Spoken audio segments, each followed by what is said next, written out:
Good evening. People living in a Wiltshire village have claimed they warned Network Rail about the risks of closing a pedestrian bridge just before a pensioner was killed after being hit by a train.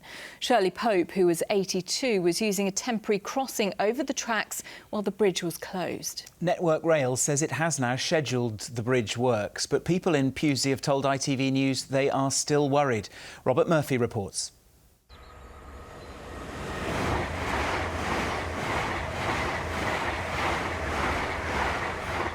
Shirley Pope stood no chance against a train on this crossing. The 82-year-old was killed along with her dog as she went for a walk last month.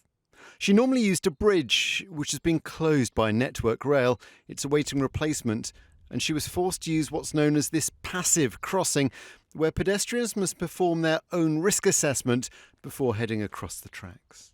I knew Shirley through dog walking. Met her with her dog. She had a lovely lab, and very friendly, used to like my lab.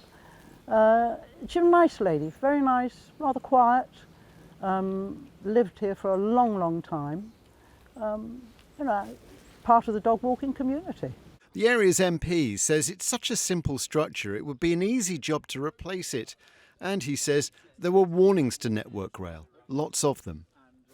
A lady has died here, much loved neighbour of people here, and the tragedy is this was warned about. People were writing in saying it is dangerous.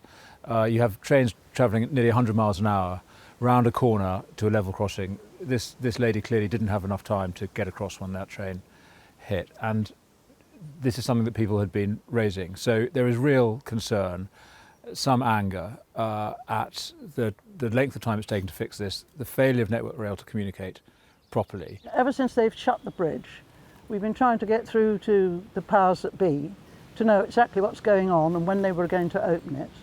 And we were pushed and fiddled to side, and we did say something is going to happen. There will be an accident because so many people are going across this bridge, the crossing, and not using the bridge. A spokesman for Network Rail said their thoughts remain with everyone impacted by Shirley's death here a month ago. They said they welcomed the review by the Rail Accident Investigation Branch and that they're holding their own internal review as well. The old bridge will be replaced in June. In the meantime, people in Pewsey say they will continue to take their lives in their own hands when they go out for something which should be as benign and everyday as a walk in the countryside. Robert Murphy, ITV News.